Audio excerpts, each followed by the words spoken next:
Montgomery County area events and places. Get a feel of the Texas spirit at the event, paired with guest and vendor interviews, event coverage, and ticket giveaways, and so much more. Join us Fridays and punch your Texas ticket. For more information on the show, visit irlonestar.com/Texas ticket. Thank you for listening to Lone Star Community Radio. This program was broadcasted and recorded live from the LSCR studios in downtown Conroe, Texas. Lone Star Community Radio is supported by listeners like you. Donate and sponsor today. For more information on getting involved with Lone Star Community Radio, contact us at lscrstudios@gmail.com or visit us online at www.irlonestar.com.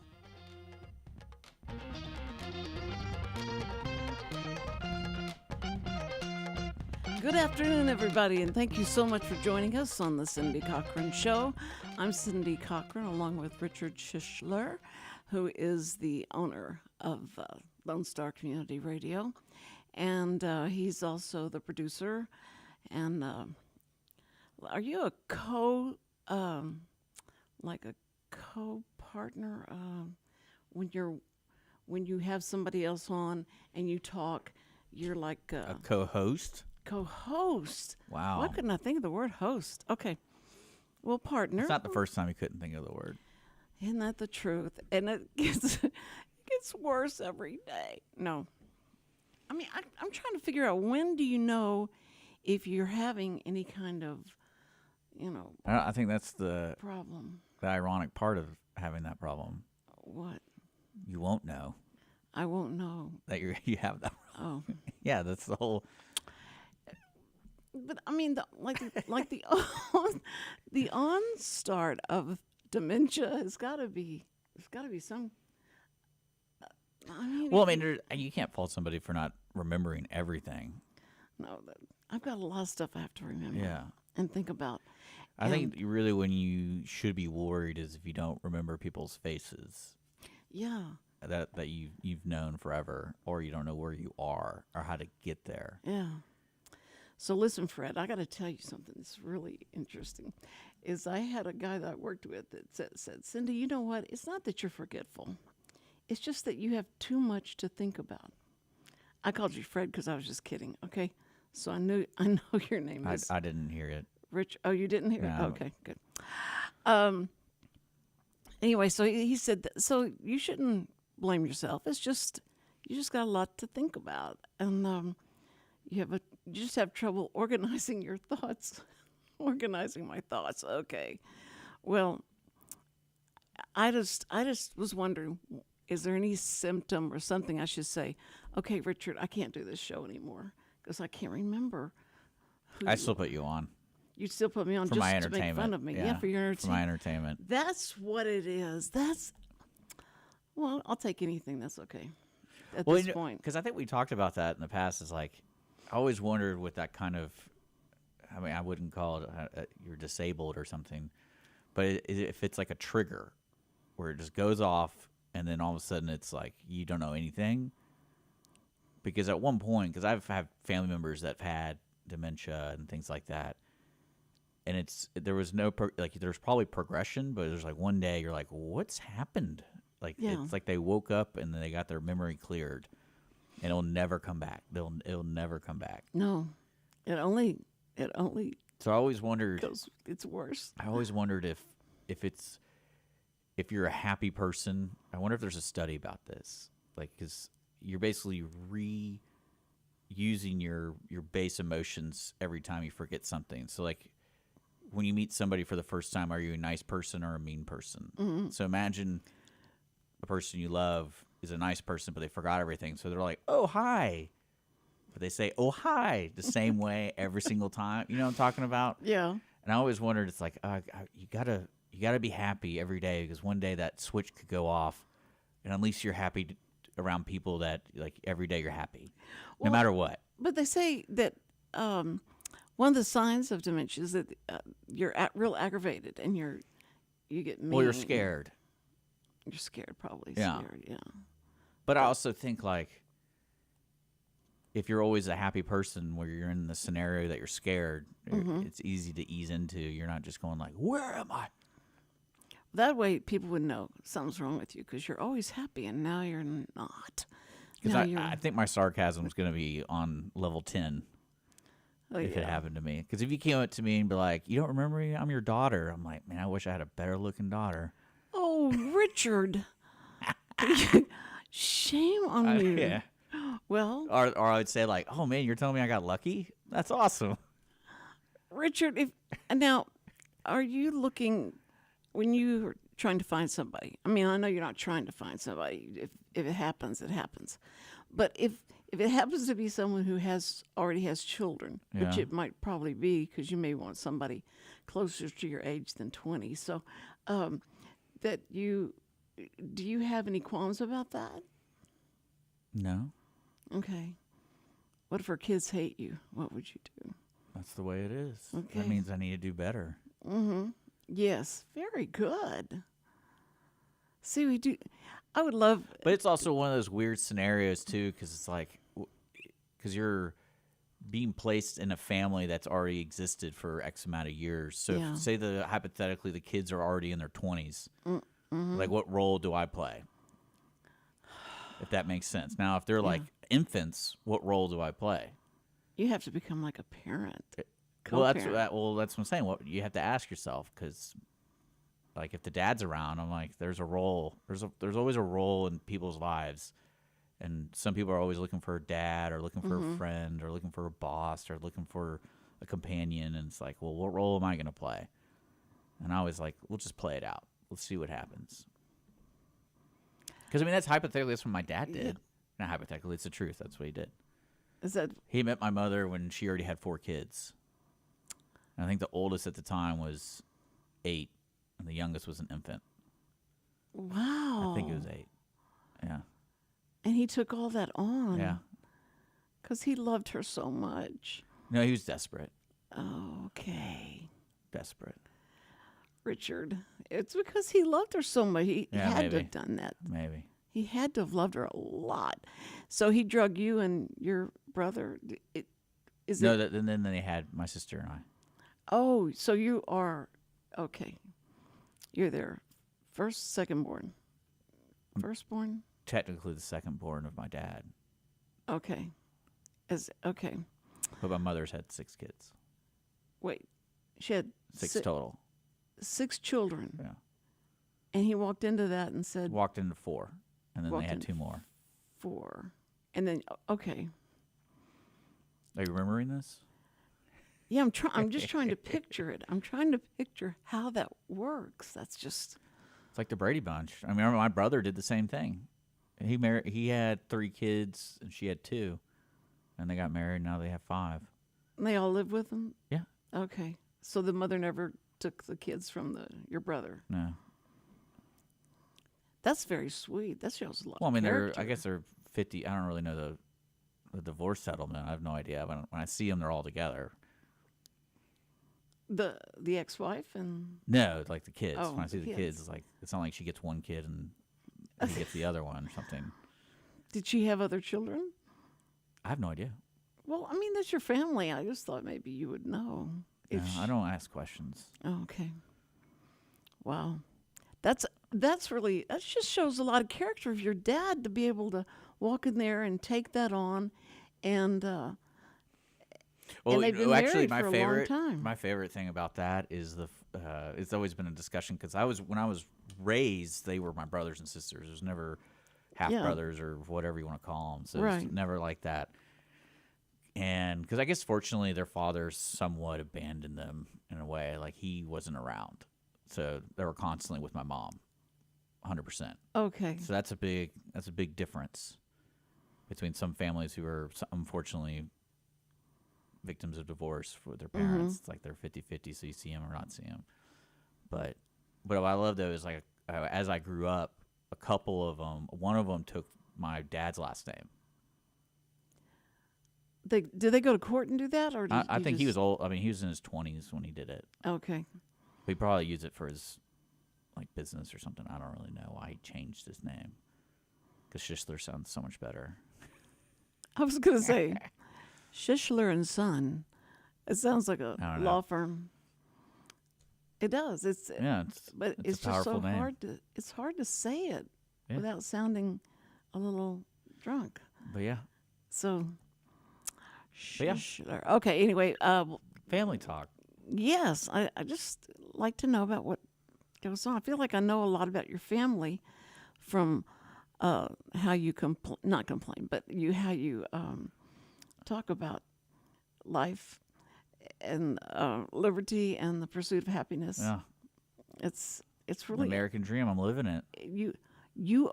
you are so living it. It's amazing. You own a radio station, which is just a chick magnet, and then you Yeah, and they realize I don't have any money, so it's like, ugh. but you don't tell them that. Yeah, why would I want to ride that ride as long as I can? You want to find, but you want to find some girl or, not a girl, but someone who has some money. Yeah. That's what you need. And then you can keep living the life, and Yeah. that would be awesome. But you don't have enough time. You don't have any time to go looking. You're always with your friends. You're always doing stuff with your friends. Yeah, always doing something. And so that's fine. That's good that you're busy like that. Yeah, you got to be. You have a social life. I have. I have a life. Huh? That's what I don't have a social. I have a life, You do, but and I try to do what I want to do. socially, you're so socially free. Like you can do anything you want to do. Yeah, Nobody's holding you down. There's no, you're not having to worry about children. and worrying about making sure your visitation happens when you're Yeah. supposed to happen and all.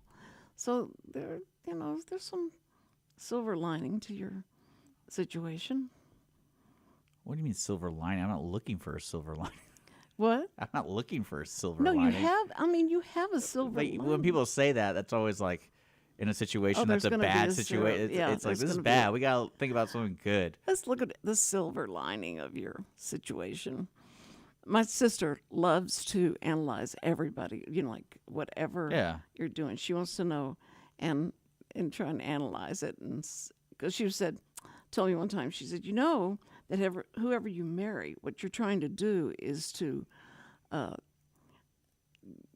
make if you had a bad situation with your mom, then you're trying to correct that with Yeah. this one, and or if your dad and you didn't get along, then you find somebody that you can take it out on. She said you're just always trying to make somebody different. That's why they talk about women get married and then they're going to take that guy and transform him to Yeah. whoever she wants. And I think that's true. I think that's true. That's somewhat true. I mean, there's definitely connections to, I wouldn't call it trauma or family trauma, or it's just kind of like what you want in your life. Mm-hmm. And you try to make it happen. So Yeah. Well, if you had my dad was he would sleep mostly during the day, and then he went to work at Hughes Tool, and he was a heat treater, and where he worked with the furnaces and stuff. Yeah. And so it was, and all I remember is going and picking him up late at night, or late in the morning, and that was it. And it was strange. And we, at the weekends we saw him, but he was asleep all the time.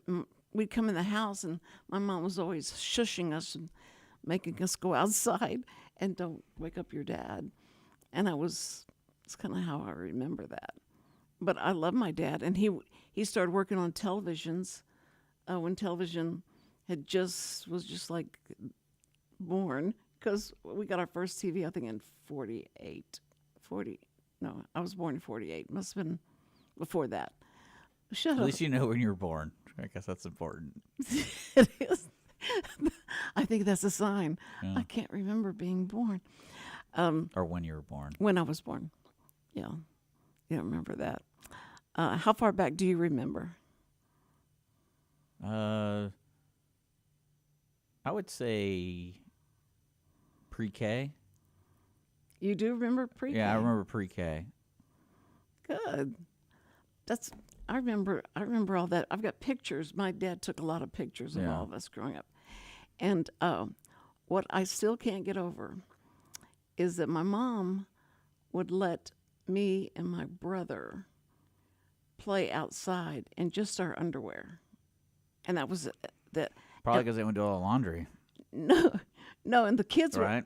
were, It's like they get dirty all the time. Just make sure they're just wearing their underwear. They're good. and then we just hose them down. Yeah. But the kids, we were around a fire truck that my brother, I guess, got.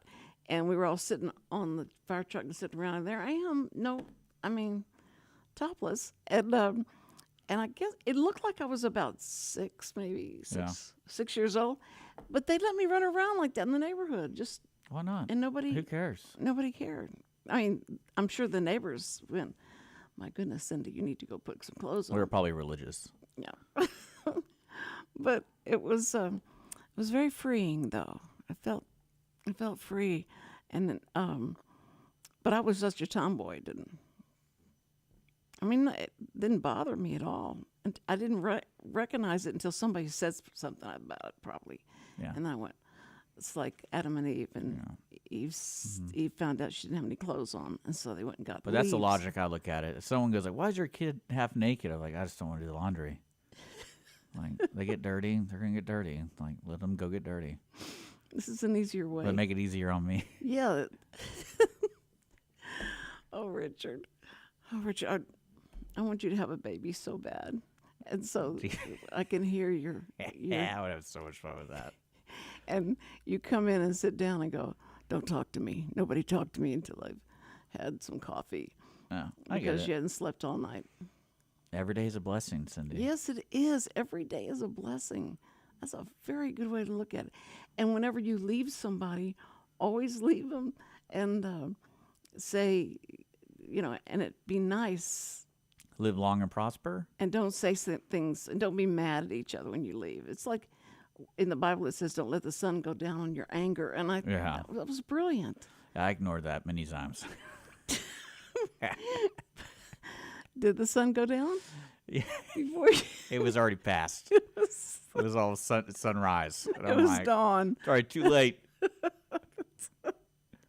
That's very good. Yeah. No, but that was a brilliant saying. Like, do unto others as you'd have them do to you. So it was. I Yeah. love So it. when I tell that person, "Hey, I'm gonna shut up now," you need to shut up too.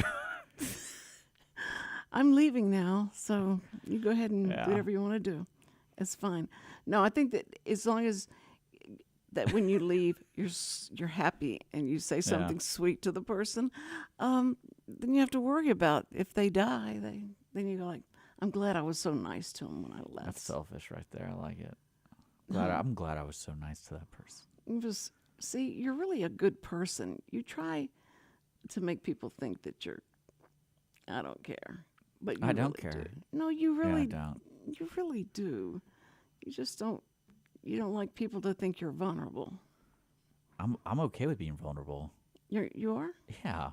Say that word 3 times. Vulnerable. Vulnerable. Vulnerable.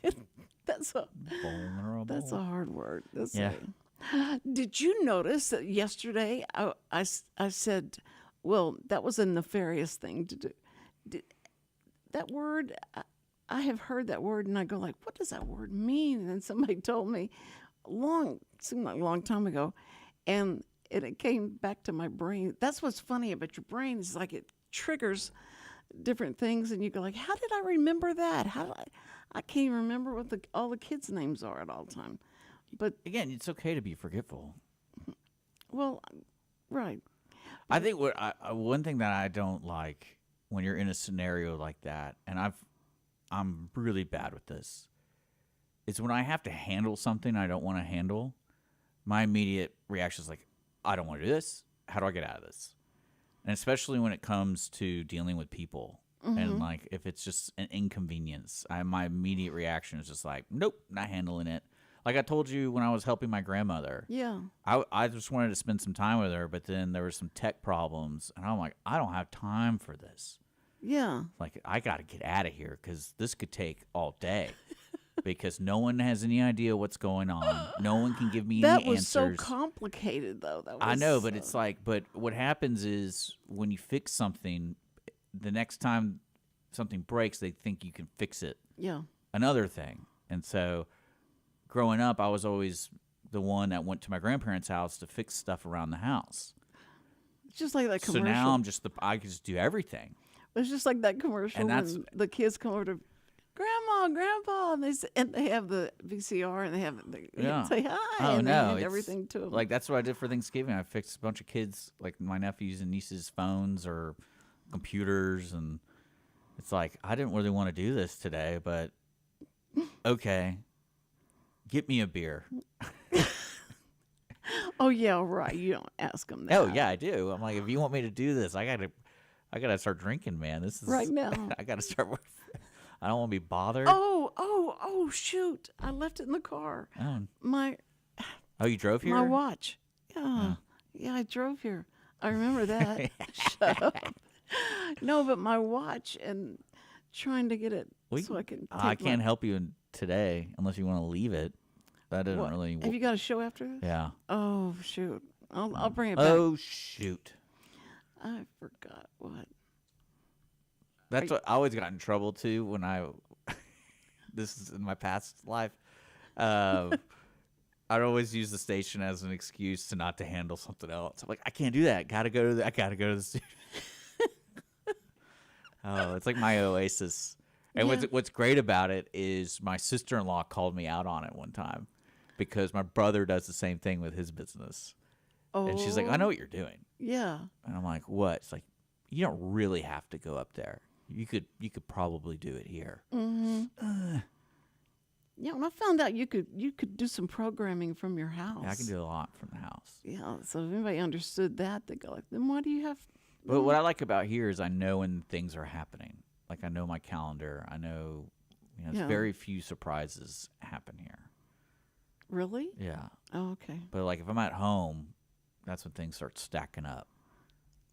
And I'm like, I'm just gonna ignore that. Just put it under the rug. Like, I ain't worried about that. Richard, go mow the lawn. Richard, come make the meal. You do so many things, Richard. You're such a Renaissance man that you do so many things that you can do and that you can fix, and that's amazing. It is. That's why, like, I think the ultimate calm I'll be is if I'm alone in the mountains. Yeah, you That can way take I care can of still yourself, right. fulfill the fixing part, but it's like it's dependent on me. Like I have to survive. I have to do things for me. And that's where I'll get my true fulfillment. That's why Sam always wanted to be dropped off in Alaska in the mountains Yeah. somewhere from a helicopter. Just drop me and I'll find my way back. He says, I would love to have that happen. But I also love hanging out with people who know so much about something. You like someone that knows so much about Just random stuff. more things? Okay. Just random things. But all your practical knowledge of things is just amazing. Plus the tech part of what you know. Yeah, it's through my brother. It's through your brothers. Yeah. My brother, Ben. They were like that? Oh, they're like that now. He knows. He's just really good with technology. It's so much fun to watch him. See, that's great. It's like with Carolyn and finances and money and numbers. She's just obsessed with it. And she's always been that way, just never. Yeah. Well, I mean, I think of your sibling. That's one thing I always feel pity for folks who have bad relationships with their family. Me too. Oh, me too. Because it's like, I always wish we could sit down, like, let's figure this out. Like, talk to your sister, talk to your mom. You know, like, it's just about spending time and accepting accepting who they are and just getting over that. And then, the unconditional love will pour out. Right, because you don't want to wait. See, that's what the death of my husband helped make everybody understand a lot of things that they hadn't thought of before, as far as, like, I should have done this, and why didn't I do this, Yeah. and all that. And that's why I said, that's what God Well, says. Just that's what love is. It's ongoing. be nice. It's always Talk growing. about uplifting things. What? It's always growing. It's Yes. changing. And Yeah. And I said, but they couldn't. They said, but I just wish I could have said I love you, but, one more time. I went, well, then say it every time you leave somebody. Tell them that you love Yeah. them, and that'll be but sweet. you can also say it the day after. How? You just say a little prayer. After Yeah, they've if gone. they're gone, yeah, be like, Okay. Yeah, there's nothing wrong with that. Well, I'll ask God to give Sam a hug every time. I said, if it's okay, I don't know how y'all do things up there, but if you could just give him a hug and tell him that we're really trying to do better, because I know he's like, he probably has him assigned to a place way far away from us. So He's probably in Alaska. they want him to be. Yes, that was it. And if they did, they would. And then finally, when you go to heaven, you're gonna be like, you find him in Alaska, and he's like, "Man, I just got here." They're back. Yeah. No, I was just getting used to this. that's Oh. funny. So that's terrible. Well, I mean, the holidays are coming too, and I guess that's what's always nice about the holidays. It reminds you of those You think that's reminders. nice? No, it's sad. I mean, It's not you that you can. I mean, you have to the way you look at it. It's like, there's a song that I wrote that when my dad died, and it was about how am I going to get through this holiday by myself, and so a woman heard that and she said that's really more like what 9/11. All the people have lost people from 9/11 because that's about the same time he died, and so she said I'm gonna send that to somebody. I'm gonna send the song to somebody, and have them listen to it. So I'm in Florida with recording Samantha, and this person said, "Hi, I'm with the Houston Chronicle, and we have your song and someone else's song that we voted to be a perfect holiday song." And she said, "So are you going to be in Houston?" And I said, "No, I'm in Florida right now, kind of like on tour in different places in Florida that my daughter's singing." She said, "Wait, are you a professional?" She said, "This is for people that have never." Oh, shoot. So you're not a professional. Okay. Well, I'm going to have to withdraw your name then if you get paid for people singing this song. And I went, Do you get people paid? huh? You weren't professionally singing. Your daughter was. I'm a professional. I wrote the song. Yeah. And so she wanted, it wasn't Was she looking for an amateur, or was she looking for a professional? amateur. Yeah. They just wanted people, Yeah, technically you're an amateur, huh? right? No, At that time? no, I was being paid. I haven't been paid for. I'd worked for Time Warner, and I wrote songs for the Okay. commercials and all that stuff. Okay. But doing this song, she says, That's weird. I'm so That's sorry. a weird rule. I mean, I can understand if you're an acting professional at Well, that time. here's why it's not because if they took my song and they They wanted to started own it. playing it, then they would have had to have publishing rights. Yeah, and all that's that what they were stuff. really looking for. Yeah. That's smart. Way to go, Houston Chronicle. Yes, they want. That's what the amateurs song, the Star. What's the thing where they? Well, that's, You yeah, sing I and always become a like this. song. I always like the reality shows, and you learn from the artists. It's like, brass tacks. How much money did you make from that? And what's yours and what isn't? Mm-hmm. And it's pretty cutthroat. Very cutthroat because, But yeah, I mean, like, you know who Mary Sarah is? yeah, The singer. You ever heard of her? Mm-hmm. She's on, I think, called The Voice or something. This was like 10 years ago.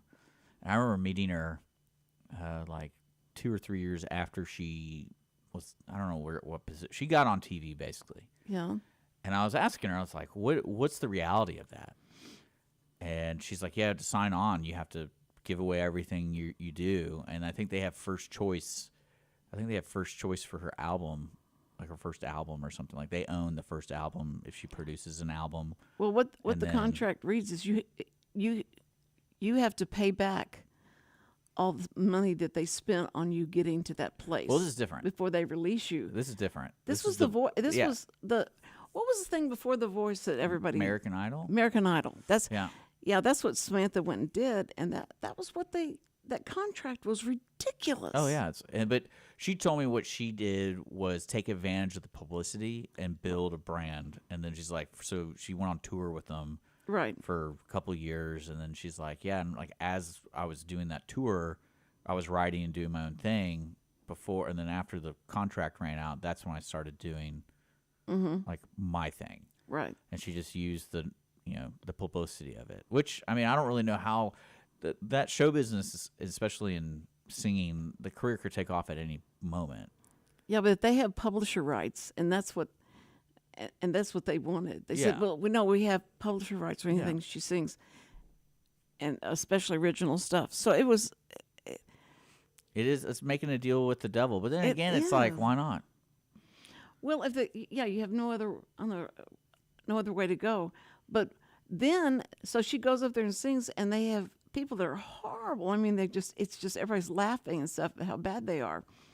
Those are the ones that got chosen to go to Austin, then to go on to the next level, and people were just like shocked, like, why didn't Samantha get it? And I said, well, then I talked to one of the producers at Fox at that time, but it was called K-Dog or something, because they were kind of hosting American Idol coming through. Yeah. And I said, what's the deal? And she goes, oh, Cindy, I wish I could have just told you, don't take her, don't go, because it's heartbreaking. All these people have been calling us. They're so mad because their kids sounded better than the ones that they chose. They were just looking for odd people with odd talent, or that are clown-like, crazy-like people, and to fill in the show. And that's what they were using this leg of the tour for. And I went, oh yeah, I'd love to have known that. So it's kind of heartbreaking. That it's just disappointing. So, see, if it had been people from the American Idol, but they weren't the judges. They just send these people, like, give us the weirdest person that you can, and all that. So, learned a lesson, life. But then again, lesson. that's the industry. Yeah. So it's kind of like you take it or not. Like, it's not. Right. Again, in that world, you never know when you're going to get taken off, or you have that. Right. So it's like, why not do it and then see what happens? I told Samantha it's just it's an adventure, and you've got some experience with this now, and see how people are. They're pretty cold, and they were looking for a certain thing, but they didn't tell anybody. No one knew what they were looking for. We thought that was just people with raw talent, but it was the lines at Greenspoint Malls where they held the auditions. It was amazing how many people showed up, and we got there really, really early. Everyone wants to be a star, Cindy. Everybody wants to be a star. Just like you. You keep talking about Johnny Carson like that was your highlight. Of my life. Yeah, sad. It's very sad. I don't. Now I talk about this radio show Yeah. that I'm on. You forget sometimes. That I forget. You're so mean. That's when I'll get worried. You start calling me Johnny. Yeah. Well, Mr. Carson. Yeah. It was funny to call him Johnny because we don't know each other or anything. I'm not somebody like it's some big star to call him Johnny. Yeah. But I just did because that's what I saw everybody else do. So I thought that's okay to say that. I didn't know that he wanted to take me to the party after it was over, so I would have called him Johnny. But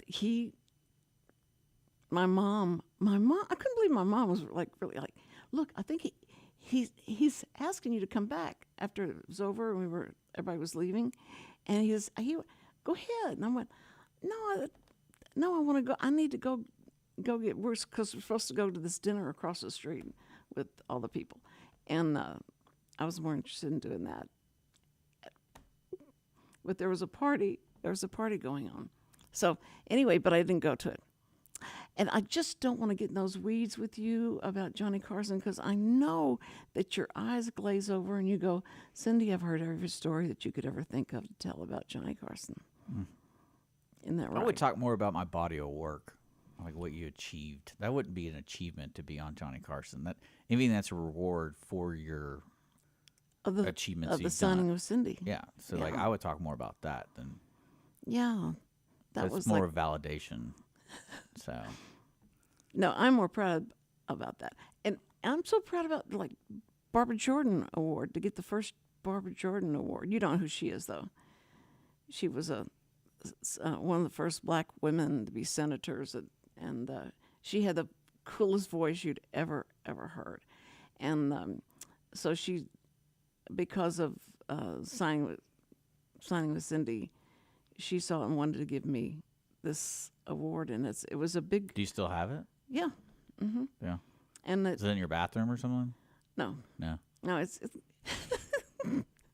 you're so bad.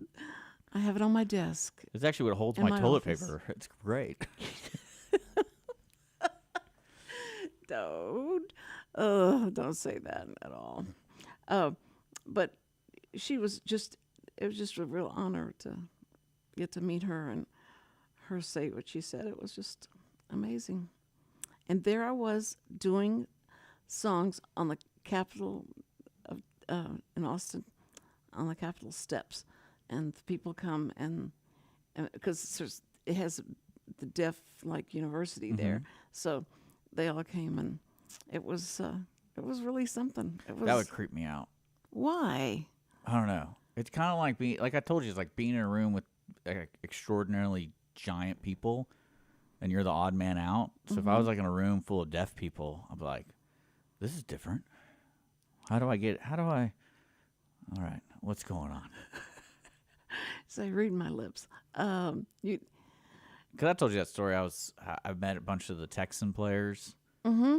But like for some reason, wherever I was being shoveled around, I was like the only normal person yeah. in the room, and everyone was a giant. And I'm sitting there going like, man, there really are giants in this world. Like I am tiny. And it was. I really wish I had a picture of it, because you just see like the top of my head. Like that's all you would see. See, you're too young to know this. Do you, Shaq and all, Shaq, Shaquille O'Neal? Shaquille O'Neal. Shaq. Yeah, Shaq. Yeah. Okay. Anyway, him and there was other players, Elijah Wan and Yeah. all those people, and they sent me over to do a story, and I walked in and they were all standing around together, and it was like the tall towers they call it or something Yeah. like that, and so to walk in and shake their hands, and their hands were so monster, Oh yeah. and they were so tall. It was like, But imagine creepy feeling. everyone in the room with you that way. So no matter what you were doing, Yeah. everyone was bigger than you, and you're just like, this is crazy. I know you have to look up. To I'm look like, what up do y'all somebody eat? that- I want to get that big. What y'all? I felt so sorry. This kid came walking in to the store, and you could tell he was just like 7 foot tall, and he was a young guy, and he just kind of walked in, and he was just trying to get groceries and stuff, and people just kept staring at him because you couldn't believe how tall this kid was, and you do wonder, like, what genetics brought you to this point of being 7 foot tall? It's just weird. And I think whenever, how tall are you? 5'10"? 5'10"? Let's see, because I've shrunk. I was 5'4". That was now I think I'm 5'3". And that's really strange that you shrink. You shrink that way, not this way, but you shrink that way. Yeah. And that was just, to be up against somebody that's really, really tall. It's great. That's No. what I'm saying. It's mind blowing because it's not the norm. No. Yeah, you're normal. I mean, you're normal height. Well, I just you're meant like taller. being here, for example, on the ground floor. Like it's like everyone's a little different. So, but when you're in a room, say full of small people, Yeah. I would feel the same way as if I was in with those football dudes. I'd be like, this is kind of wild. Yeah. Like- You're right. Oh, you're right. Like being in a room full of kids, that again, I would feel like this is pretty wild. Like, When you go to the grocery store, do you help people get stuff off the top shelf? yeah, of course. I help anyone that looks like they're struggling. Yeah. You just need to follow me around. That's because it'd be constant. You'd be constantly helping. But I have to do it myself. It's, Well, it's I part really of don't life. want somebody to help. Huh? That's part of life. Yeah. Yeah. That's why you need to be right. dropped off in the middle of nowhere so you learn how to help yourself. Right. Because sometimes you don't want to, and it's like, well, now you're kind of forced to. So Yeah. My sister's second floor, the stairs looked like you know, in the movies where they go, they go, you know, like here's how far you're gonna have to walk, and it seems like I was so scared to try and walk up and down those stairs now, but I did it. I actually got through it, and I was so proud of myself. But whenever I had to take stuff down, I couldn't do it because I wanted to have one of the banisters, and I would just drop stuff onto the floor, and then I'd pick it up and got down there.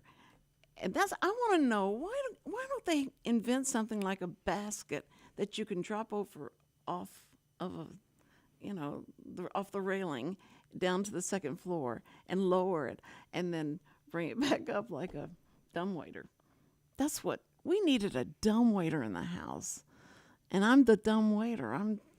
That's what I do. Yeah. Okay, we only have 2 minutes now. Well, we want to probably. tell folks that you will not be here next week, right? Yeah. What about tomorrow? You want? It's up to you.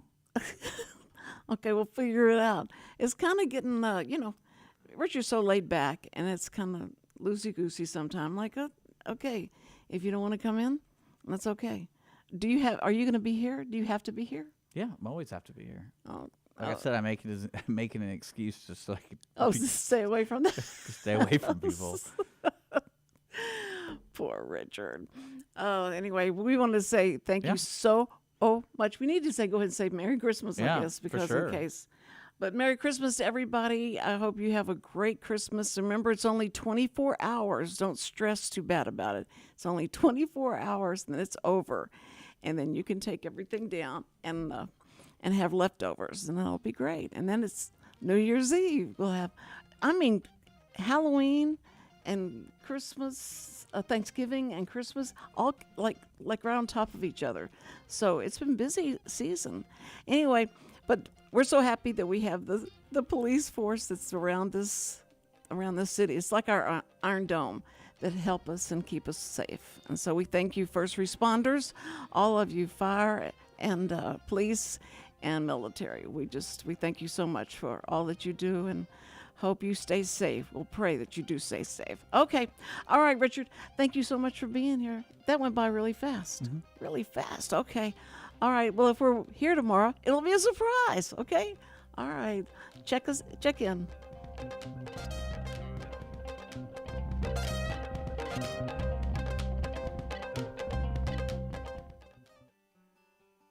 Every week, people ask the same two questions. Are they ready to retire? Will their savings last for their lifetimes? Hi, this is Chris Wootton with Wootton Financial Group. Our firm has been in Montgomery County for decades, but the hopes and dreams of the people we serve never change. We help answer these two questions and many more that people have about their uncertain financial future. We have a simple introductory client experience that allows us to get to know the client and includes a few meetings for the client to kick the tires at no charge. We provide a concise, one-page summary that helps the client get a better handle on which questions are the right questions for them. To learn more about Wootton Financial Group's process in helping their clients to a clearer financial future and to see their contact information, visit Cindy Cochran's show page on irlonestar.com/TCCS. Wootton Financial Group is a proud sponsor of the Cindy Cochran Show. Wootton Financial Group is available by phone at 936-449-5952 or visit them on the web at www.woottonfinancial.com. That's www.woottonfinancial.com. This program is sponsored by the Wootton Financial Group.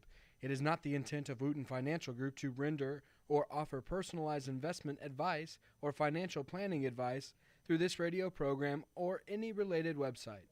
Wootton Financial Group's participation in this program is limited to providing general information on financial matters and should not be construed as financial recommendation or investment advice. Investment advisory services are offered through Game Plan Advisors, Inc., a registered investment advisor registered with the Securities and Exchange Commission and the state of Texas. Insurance services are offered through Wootton Financial Group, Inc. Game Plan Advisors and Wootton Financial Group, Inc. are affiliated through common ownership, and neither firm is affiliated with The Cindy Cochran Show. No listener should assume that any information presented and or made available on this program serves as the receipt of or a substitute for personalized individual advice from Game Plan Advisors, Wootton Financial Group, or any of their representatives. Health Center Southeast Texas is a federally qualified health center. We accept Medicare, Medicaid, and most